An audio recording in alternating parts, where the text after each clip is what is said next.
नमस्कार, मी राहुल कुलकर्णी. एनडीटीव्ही मध्ये तुमचं स्वागत आहे. पुन्हा तीच विनंती, आमचं युट्यूब चॅनल सबस्क्राईब करा, एनडीटीव्ही सगळ्या सोशल मीडिया प्लॅटफॉर्मवरती, आणि व्हिडिओ शेवटपर्यंत पहा. काल रात्री 1:30 वाजता म्हणजे आज पहाटे 1:30 वाजता वक्फ सुधारणा बिल 2024 हे मंजूर झालं. 288 सत्ताधारी घटक पक्षांना मतदान मिळालं, 232 विरोधी पक्षांनी मतदान केलं. याचा अर्थ काय? तर विरोधी घटकामध्ये असलेले शरद पवार राष्ट्रवादी काँग्रेसचे खासदार निलेश लंके असतील, सुप्रिया सुळे असतील, अमोल कोल्हे असतील, तर ह्या मंडळींनी विरोधामध्ये मतदान केलं.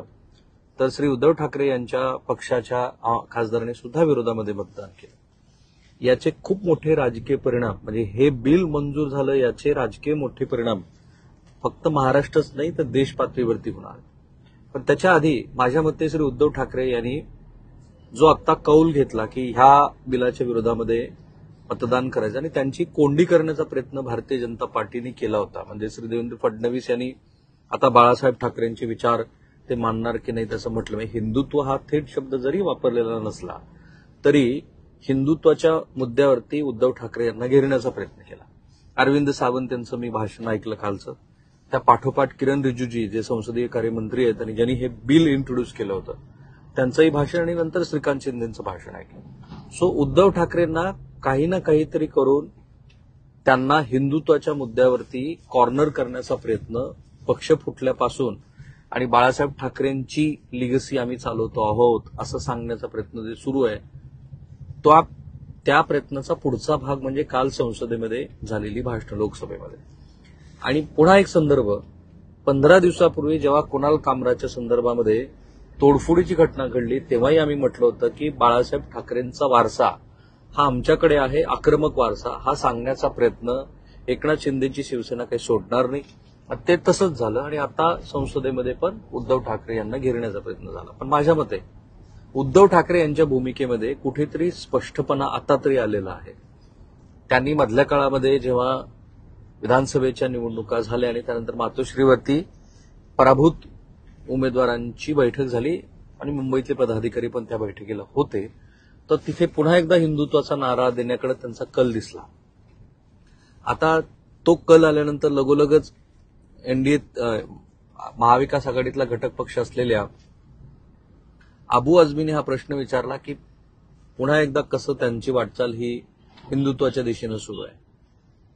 मधून मधून आमचं हिंदुत्व तुमचं हिंदुत्व कसं वेगळं आहे असं सांगण्याचा प्रयत्न उद्धव ठाकरे हे करत होते. आणि म्हणून आम्ही म्हटलं होतं सातत्याने की उद्धव ठाकरे यांच्या भूमिकेमध्ये सातत्य नाही, एक डायलमा आहे. त्यांना हे स्पेसिफिक करावं लागणार होतं की त्यांचा आजचा स्टँड काय.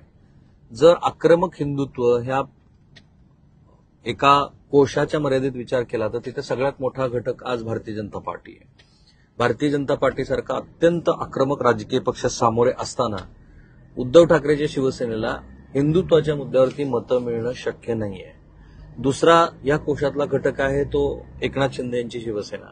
एकनाथ शिंदेच्या शिवसेनेनं त्यांना आणि इतरांना सुद्धा जे अपेक्षित नव्हतं तसं यश लोकसभेला पण मिळवलं आणि विधानसभेला पण मिळवलं. म्हणजे भारतीय जनता पार्टी आणि अजित पवार यांचा लोकसभेला पराभव झाला, परंतु तुलनेनं एकनाथ शिंदे यांना एवढं डॅमेज झालं नाही. आणि अशा कॉन्टेक्स्टमध्ये जेव्हा तुम्ही हिंदुत्वाच्याही गोष्टी करताय आणि तुमच्याकडे आलेला जो नवमतदार आहे, कारण काल मी काही मुस्लिम समुदायाच्या मंडळींशी बोलत होतो तेव्हा मला 2 राजकीय पक्षाबद्दलचं त्यांचा स्टँड काय हे विचारायचं होतं. अर्थात शरद पवार यांच्याबद्दल ते केव्हा काय कशा पद्धतीचं स्टँड घेतील याबद्दल अजूनही मुस्लिम समुदायाच्या मनामध्ये काही ना काहीतरी साशंकतेचं वातावरण, पण उद्धव ठाकरे यांच्याबद्दल नाहीये. त्यांना असं वाटतं की उद्धव ठाकरे यांनी एक सुस्पष्ट अशी राजकीय भूमिका घेतलेली आहे आणि ती भारतीय जनता पार्टी आणि श्री नरेंद्र मोदी यांच्या विरोधातली आहे. आणि म्हणून अशा वेळेला हे करू की ते करू असं न करता थेटपणे आम्हाला हे मान्य नाहीये असं म्हणत एकदा उद्धव ठाकरेंनी आपली भूमिका स्पष्ट केल्यानंतर त्याचा त्यांना मुंबई महानगरपालिकेमध्ये जो गमावलेला मताचा टक्का आहे मराठी मनुष्य आणि हिंदुत्वादी विचाराचा, त्यातल्या काही प्रमाणामध्ये पुन्हा मतं आपल्याकडे वळवण्याच्या दृष्टीनं हिंदुत्वादी आणि मराठी माणसाची नव्हे पण मुस्लिम अल्पसंख्याक समुदाय आणि काही प्रमाणामध्ये घटनेला मानणारे दलित बांधव अशांची शक्यता आता उद्धव ठाकरेंच्या बाजूने आहे. त्यामुळं नरो वा कुंजुरवा असं न करता, कारण नरो वा कुंजुरवा अशी भूमिका त्यांनी घेतली होती जेव्हा 2018 साली वक्फ बिल हे संसदेमध्ये चर्चेला आलं. नंतर जेपीसी झाली, जॉईंट पार्लमेंटरी कमिटी वगैरे झाली. पण त्यावेळेला मात्र त्या मतदान प्रक्रियेपासनं, चर्चेपासनं उद्धव ठाकरेंच्या शिवसेनेचे खासदार त्या प्रक्रियेत सहभागी झाले नव्हते. म्हणजे नंतर सत्तेवर 2019च्या नंतरची गोष्ट आहे. तर हा जो डायलमा आहे ना, हा डायलमा त्यांनी मिटवायला हवा होता. त्यांना आता आक्रमक हिंदुत्वाच्या विरोधातली, सॉफ्ट हिंदुत्व वगैरे अशी काही गोष्ट नसते हे आता कळायला हवं. भारतीय जनता पार्टीच्या विरोधातली आमची भूमिका, अशा भूमिकेनंच ते पुढे आले. तर आज नाहीतरी उद्या, आणि अधिक त्यांनी कष्ट घेतलं आणि आदित्य ठाकरेंना महाराष्ट्रातल्या ग्रामीण भागातले प्रश्न आणि शहरी नागरिकांबरोबर बदललेलं राजकारण लक्षात आलं, तर शिवसेना हा सक्षम विरोधी पक्ष म्हणून उभा राहू शकतो. अर्थात ते किती अकोमोडेट इतरांना करतात आणि ऐकतात आणि मातोश्रीच्या बाहेर पण महाराष्ट्राचं एक जग मोठं आहे असं समजून घेतात, हा एक भाग आहे. पण आता त्याहून मोठी गोष्ट अशी आहे की ह्या औकाफ बिलाचे देश पातळीवरती मोठे परिणाम होणार आहेत. कारण मी 1995चं कालचं विधेयक वाचलं आणि त्याच्यामध्ये काही मुस्लिम स्कॉलर्सनी मला पण दाखवून पण हे दिलं की आता जे विधेयक आहे त्याच्यात इतर धर्मियांचा सहभाग, म्हणजे हिंदू पण असू शकतात, आणि जिल्हाधिकाऱ्यांना दिलेल्या सर्वाधिकारामध्ये आणखी थोडीशी वाढ, अशा अमेंडमेंट सोडता फार असं काही ड्रास्टिक बदललंय वगैरे असं काही नाही आहे. महिलांच्या प्रतिनिधित्वाची जी गोष्ट सत्ताधाऱ्यांनी सांगितली ती सपशेल खोटी आहे. कारण 1995 सालच्याच अमेंडमेंटमध्ये औकाफच्या बोर्डवरती, म्हणजे जे 32 जे बोर्ड आहेत देश पातळीवरचे, राज्य पातळीवरचे मिळवून, तर तिथे महिलांचं प्रतिनिधित्व ठरलेलं आहे. असं असून सुद्धा आता ह्या मंजूर झालेल्या बिलाचे परिणाम काय होतील? माझ्या मते खूप मोठे परिणाम होतील. एक, अल्पसंख्याक समुदाय हा कायम दुय्यम नागरिकत्वाच्या भूमिकेत ठेवायचा असं भारतीय जनता पार्टीचं धोरण आहे. त्याच्यावरती आणखीन एक त्यांनी ठप्पा मारला. सीएए, एनआरसी, आर्टिकल 370 आणि आता औकाफच्या देशभरामध्ये काल किरण रिजिजूंच्या आकडेवारी तशी महत्वाची आहे. 8,92,000 एवढ्या प्रॉपर्टीज आहेत. महाराष्ट्रामध्ये 35,000 प्रॉपर्टी आहेत. एकट्या पुण्यामध्ये 26,000 एकर जमीन आहे. अशी पुण्यात आणि महाराष्ट्रामध्ये किती शेकडो एकरची जमीन आहे. म्हणजे रेल्वे आणि डिफेन्स नंतर सगळ्यात जास्त जागा ह्या औकाफकडे आहेत. औकाफ म्हणजे एक धार्मिक स्थानाच्या उत्थानासाठी दिलेल्या वेगवेगळ्या पद्धतीच्या मालमत्ता.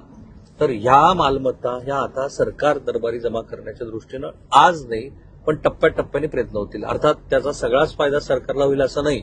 मी जेव्हा काल याची फोड करून बघितली की औकाफची प्रॉपर्टी कोणाकडे किती आहे, 75% प्रॉपर्टी ही सरकारच्या ताब्यात आहे. 75%. म्हणजे आज पुण्यामधलं जे एनडीए आहे ते औकाफच्या जागेवरती आहे.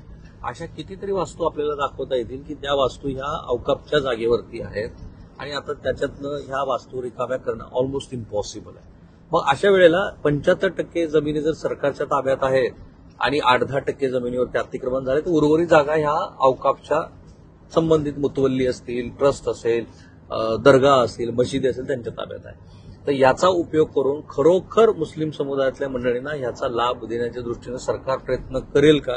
जरी ते सांगत असले तर I have a really doubt. आजपर्यंत सरकारनं, कारण ट्रिपल तलाकच्या संदर्भामध्ये सुद्धा 4-2 लिटिगेशन्स प्रत्येक पोलीस स्टेशनमध्ये होण्याच्या पुढे काही फार घडलेलं नाही. अगदीच मुस्लिम महिलांचं फार मोठं उत्थान झालंय आणि त्यांचं सामाजिक अभिसरण सुरू झालंय असं काही घडलेलं नाही. पण हे निश्चित आहे काही गोष्टी सिम्बॉलिक असतात आणि त्यामध्ये ट्रिपल तलाक सारखी एक मोठी गोष्ट अबॉलिश करून, रद्द करून सरकारनं मोठं पुरोगामी पाऊल उचललेलं आहे. पण त्याच्यामागे पण राजकारण आहे. याच्यामागे त्याहून मोठं राजकारण आहे. ते राजकारण असं आहे की समजा मध्यावधी निवडणुका झाल्या तर मध्यावधी निवडणुकासाठी आता जे जे विरोधात आहेत त्या सगळ्यांच्या विरोधामध्ये प्रचार करण्याचा मुद्दा म्हणून हे मुद्दे वापरले जातील. महाराष्ट्रासारख्या राज्यामध्ये जे अस्थिर वातावरण सत्तेवर आल्यानंतर सुद्धा सुरू आहे ते आक्रमक हिंदुत्वाचं पुढचं पाऊल आहे. आणि त्या पुढच्या पावलामध्ये कदाचित श्री नरेंद्र मोदी हे जर भविष्यात रिटायर झाले तर त्यातनं असलेल्या नेतृत्वाच्या संघर्षाची पण गोष्ट आहे. अधिक मध्यावधी निवडणुका झाल्या तर काय करायचं याचेही प्लॅन तयार झालेले आहेत. आणि ह्या सगळ्या कॉन्टेक्स्टमध्ये मुस्लिम समुदायाच्या दृष्टीनं ज्या गोष्टी, प्रत्येक गोष्टी ज्या चर्चेत असणं गरजेचं आहे त्या सतत चर्चेत राहत आहेत. हा भारतीय जनता पार्टीच्या राजकारणाचा अविभाज्य भाग आहे आणि तो या औकाफच्या निमित्ताने पुन्हा एकदा त्यांनी दाखवला. पण तुम्हाला काय वाटतं? तुमचं मत या व्हिडिओच्या कमेंट बॉक्समध्ये जरूर टाका. मी जे म्हणालो की उद्धव ठाकरे यांनी आज जो कौल घेतला आणि विरोधात मतदान केलं हे एक चांगली गोष्ट आहे त्यांच्या राजकारणाच्या दृष्टीनं. शरद पवारांच्या बद्दलचा माझा भाव मी व्यक्त करून झालेला आहे. पण त्याहीपेक्षा तुमचं काही वेगळं मत असू शकतं. हे कमेंट बॉक्समध्ये टाका आणि सगळ्यात महत्त्वाचं आमचं युट्यूब चॅनल सबस्क्राईब करा. थांबूया.